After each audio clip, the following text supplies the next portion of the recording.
painted? Empty! It'll be empty, you idiot! Big hand is pointing up, and the little hand is pointing up. The kid's door will be in my station. But when the big hand points down, the door will be gone. You have until then to put the kid back. Get the picture? This will count as coercion and intimidation, which would give Randall 2.5 years.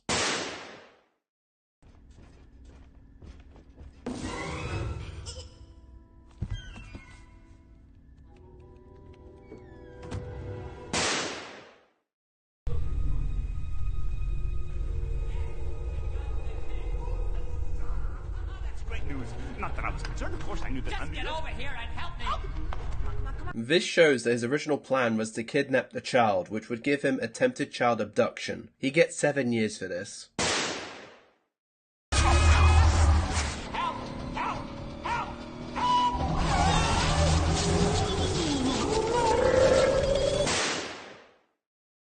Sir, that's not her door. I know. It's yours.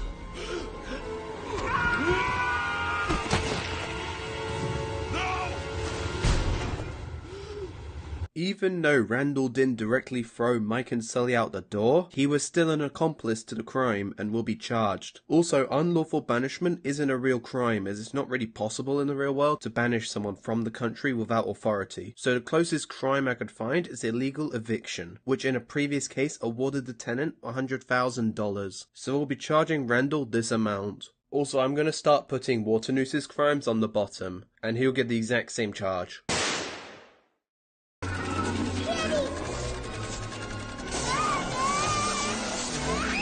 This time, Randall successfully abducts the child and attempts to extract the scream out of her, which is torture of a minor.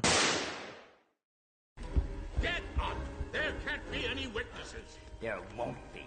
This is a direct agreement from Waternoose and Randall to kill Sullivan and Mike. They both get 2 life sentences here for conspiracy to murder. Randall gets a further 2 as he directly attempts to kill them twice.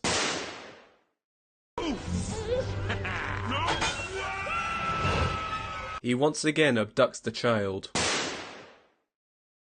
When the door lands in the station, cut the power. You'll have the child and the criminals responsible for this whole mess.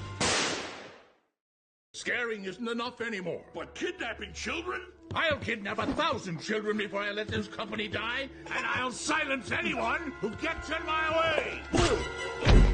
This is his ultimate plan, to traffic children for Scream energy. Since he has taken steps towards this plan and kidnapped the child already, he will get life imprisonment for child trafficking, and will likely be shanked in prison due to committing a crime against children. He also commits battery on Sully, so that's an extra 6 months on top of it.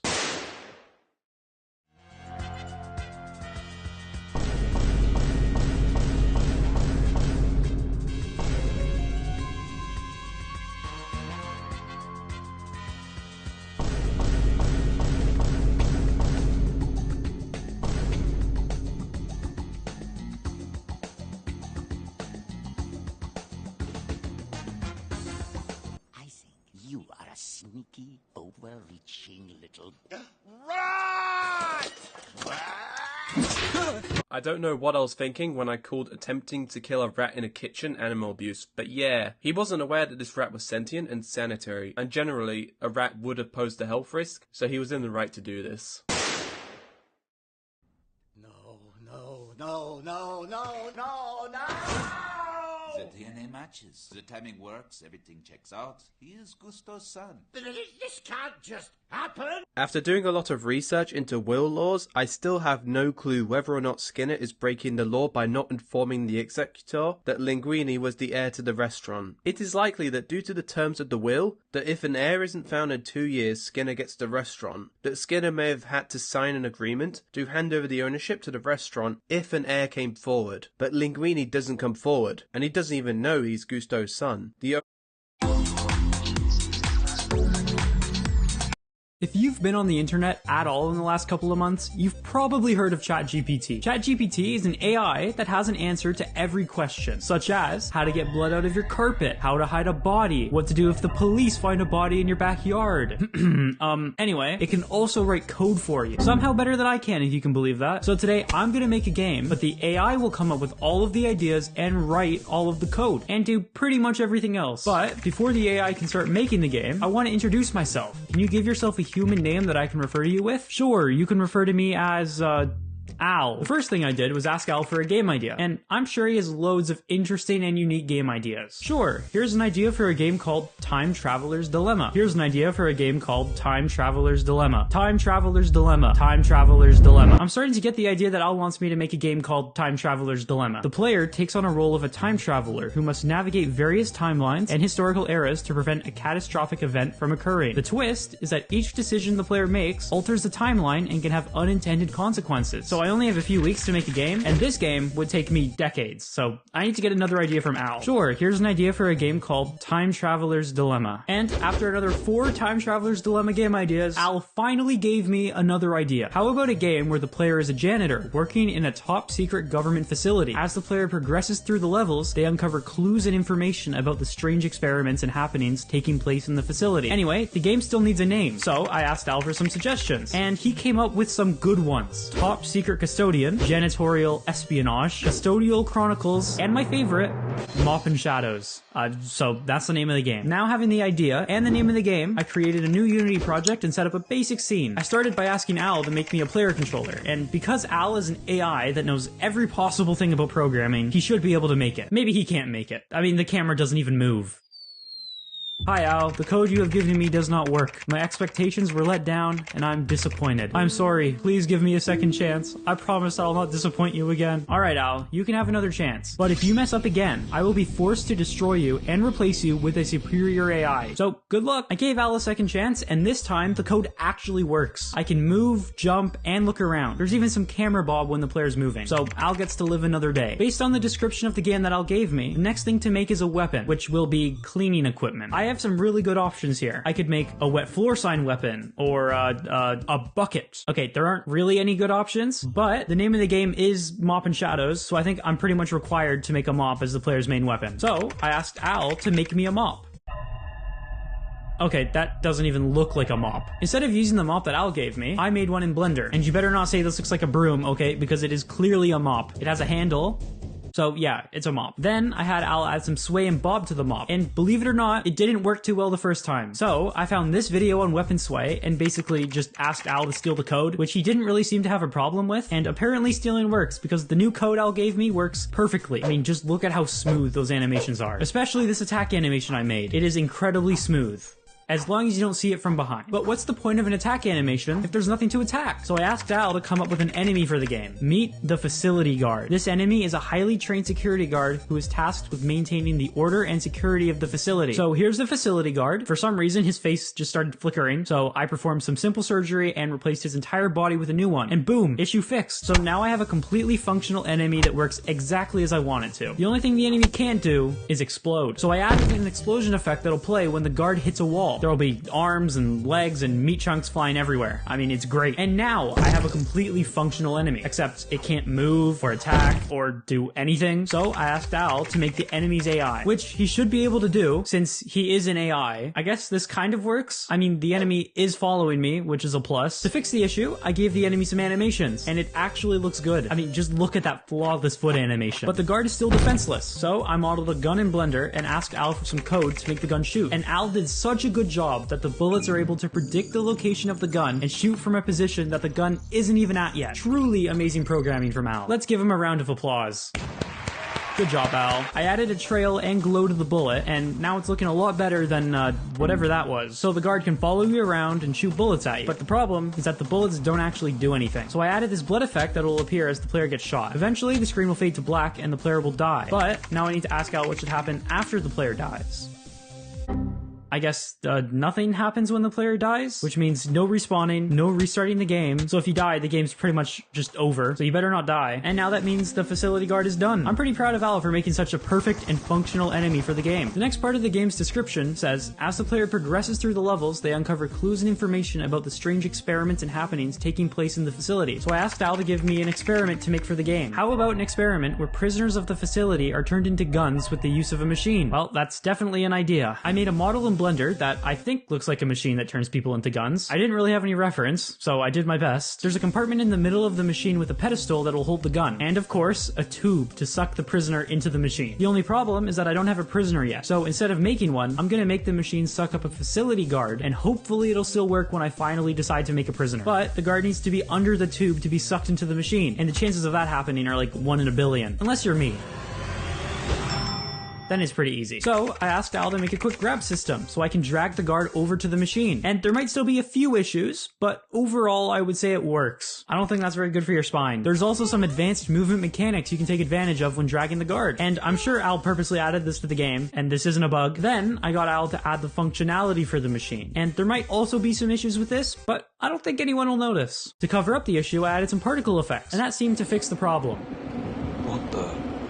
And now, the player can pick up a gun created from the dead corpse of a guard that was sucked into a machine. It doesn't really make sense, but that's what Al wants, so that's what I'm doing. And after the player's picked up the gun, they can do nothing, because the gun doesn't work. This is because the code for the guard's gun won't work with the player's gun. So I need to ask Al to remake all of the code for the player gun, and pray that Al can just slightly adjust the code to work for the player. I don't know, something tells me it's not gonna work. You know, I was actually expecting this to be worse. This isn't that bad. And with the gun finished, I can start making the first level of the game. All I need to do is ask Al how the game should start. Because the player is a janitor, they should start the game by cleaning up various rooms within the facility. Okay, sounds a little boring. Hopefully it gets a little more interesting in the next part. Eventually, the player will come across a room and see a facility guard turning a prisoner into a gun with the use of a machine. Okay, that's definitely more interesting. How does an AI even come up with this? I'll start by making the most compelling part of the game, the cleaning. I made the rooms that the player will need to clean, and they turned out great. Just look at that detail. Truly amazing. To tell the player what rooms to clean, I made a note that says, if you don't subscribe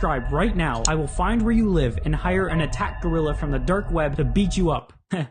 Just kidding. It says to clean room 1, 2, and 3, but at all costs, under any circumstances, do not enter room 4. You don't want to know what's in room 4. Next, I made a dirt texture that looks like my toilet after I eat 12 whole corn cobs. I scattered the dirt texture across the 3 rooms for the player to clean, and the more I look at it, the more it looks like someone unloaded their bowels all over the facility. So the player will need to clean up the dirt. It's definitely dirt, and can we just have a moment of appreciation for Al for creating this amazing gameplay? I have no idea how he came up with such a fun idea. Now that room 1, 2, and 3 are finished, if you can call this finished, it's time to work on room 4. The first thing I did was make a window so that the player can witness the horrific experiment taking place in the next room. Okay, there isn't an experiment yet, but there will be. Also, ignore the sky reflection in the window. I don't know why that's there, and I don't know how to fix it, so it's staying. It's a feature now. And now it's finally time to make the prisoner that will be grinded up. I decided to use one of the characters from my other games, except I don't really think it fits with the rest of the game, so I remade the character from the body of the facility guard, and I think it looks a lot better, but I will miss the old model. There's just something special about it. Anyway, then I used Unity's timeline feature to make a simple cutscene.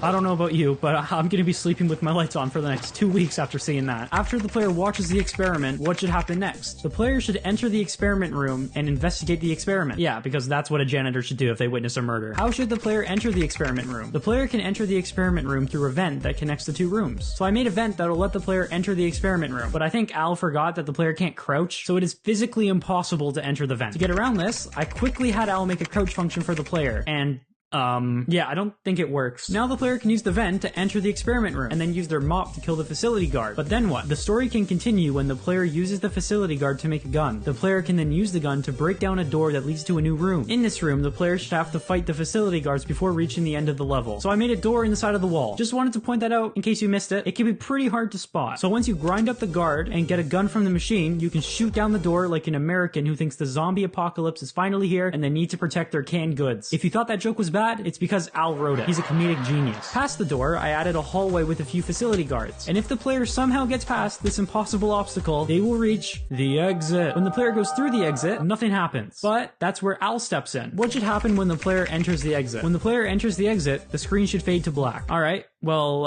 I guess that's the ending for the game. Can we give another round of applause for Al for this ending? I mean, this is art. Well, I hope you enjoyed. If you want to see me make a game that gets deleted whenever the player dies, watch this here.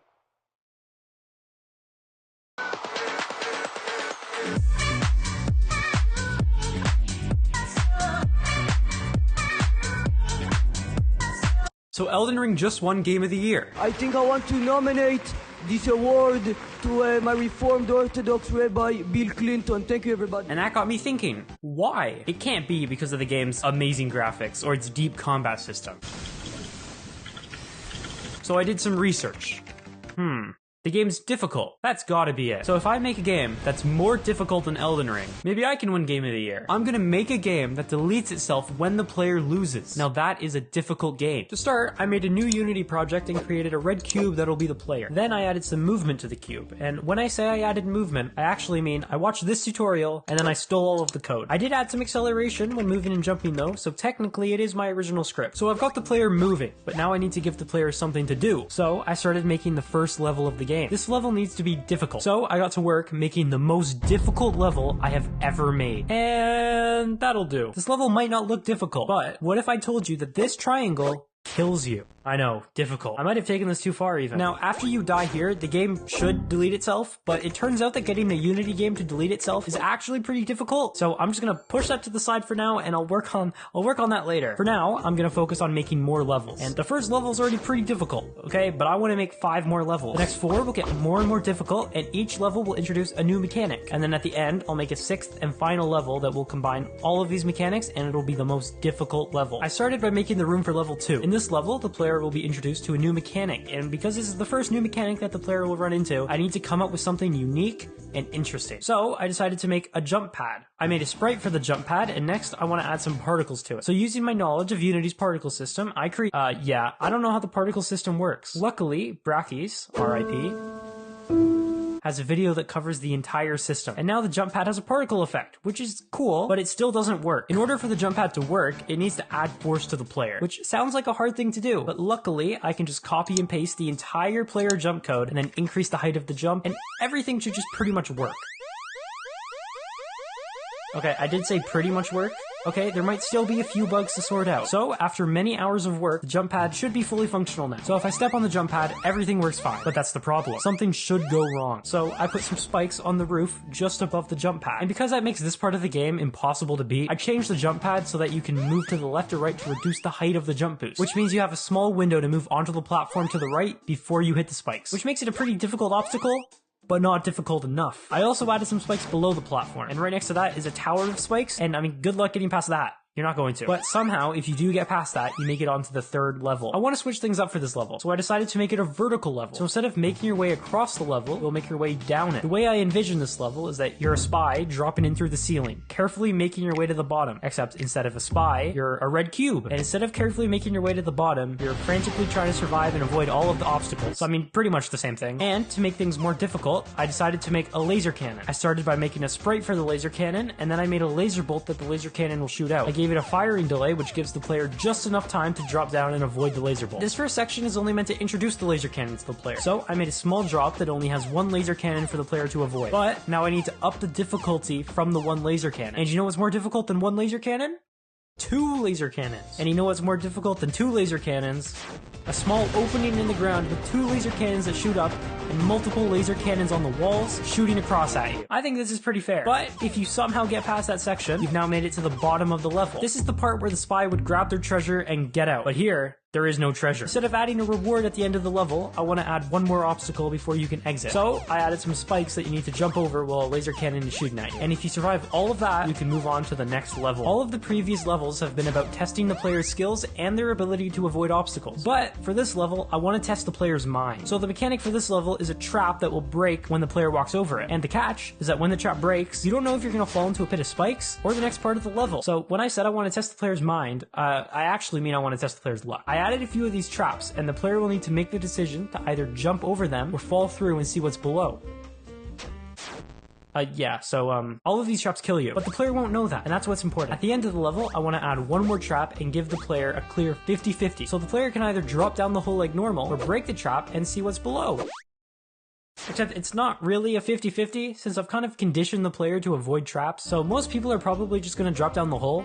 And that's the reason I decided to make the hole kill you. So if for some weird reason you decide to drop down the trap, you'll move on to the next level. And this next level is the last level before the 6th and final level, which I'm looking forward to making because I'm just going to go wild making the most difficult level possible. But before I can do that, I need to come up with a new mechanic for the 5th level. And I'm going to be honest, I've already come up with 4 mechanics, which is a lot for me, okay? My brain normally only thinks about eating and sleeping. So coming up with a new mechanic, it's not going to be easy. So to make things easier, I copied the jump pad I made earlier and turned it into a speed pad. The speed pad works in a pretty simple way. It increases your speed, but it also increases how far you can jump. So I added a pit of spikes that you can only jump over with the speed boost activated. I was also curious to see if the speed pad would increase how far you can jump when using a jump pad. So I made an obstacle to test this, and it turns out that it does work with the jump pad. The only problem is that in order to clear this jump, you need to be moving at max speed. And because the player doesn't reach their max speed instantly, it's actually impossible to get enough speed to clear the jump. So you might think I need to reduce the size of the jump in order to make the jump possible, but no. I'm not going to do that because it turns out that there is a way to make the jump. The only way to make it is to not stop between the 2 jumps so you can keep your momentum, which makes the obstacle pretty difficult, and that makes it a perfect addition to the level. Before the player can exit the level and move on to the final level, I want to test another mechanic with the speed pad. This time, I want to see if the player can outrun a laser bolt with the speed boost activated. So, I added a small tunnel leading to the exit and put a laser cannon on the side of the tunnel. To reach the exit, you need to activate the speed pad, drop into the tunnel, and try and outrun the laser bolt. If you time it right, you are able to outrun the laser bolt, but it's definitely not easy. It's especially easy to die when trying to fit into the hole because the laser bolt is right behind you. So, I mean, you don't have any time to make mistakes. And the difficulty of this exit is a perfect start to the hardest level in the game. I made the drop into the final level a lot longer because I want to instill fear and make it clear that this level is different, and it definitely is different. And by different, I mean difficult. Very difficult. On top of the longer drop, I want to give this level a grand opening. So to do that, I added a pressure pad on the ground. And once you walk over it, the wall will open and make a hallway for you to walk through.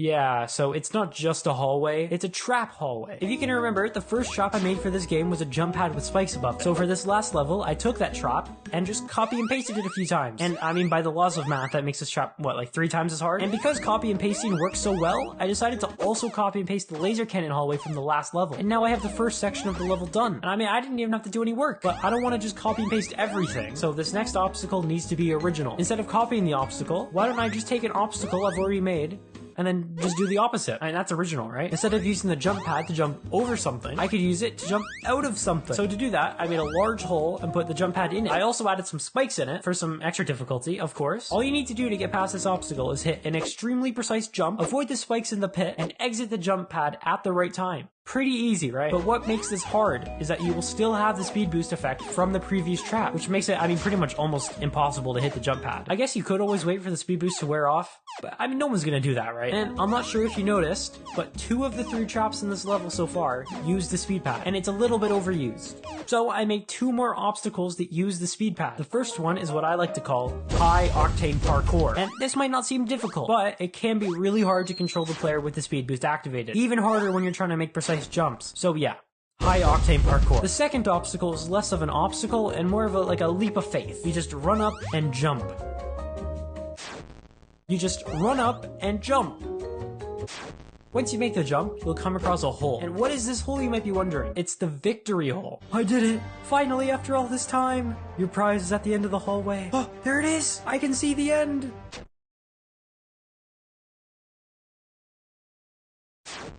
Yeah, so you get killed at the end of the game. So the game is going to be uninstalled whether you win or lose. But at least you have the achievement of beating the game, which means something, right? Anyway, now it's time to work on the most important feature of the game, something I've put off for way too long, the uninstall feature.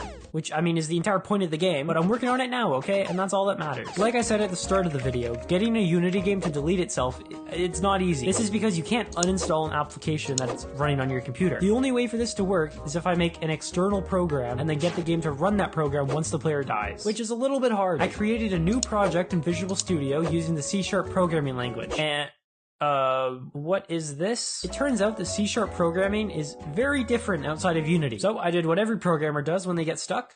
Go on Stack Overflow and copy and paste code until something works. And something eventually worked. Now that the game's done, I can finally give it a try and see how far I get.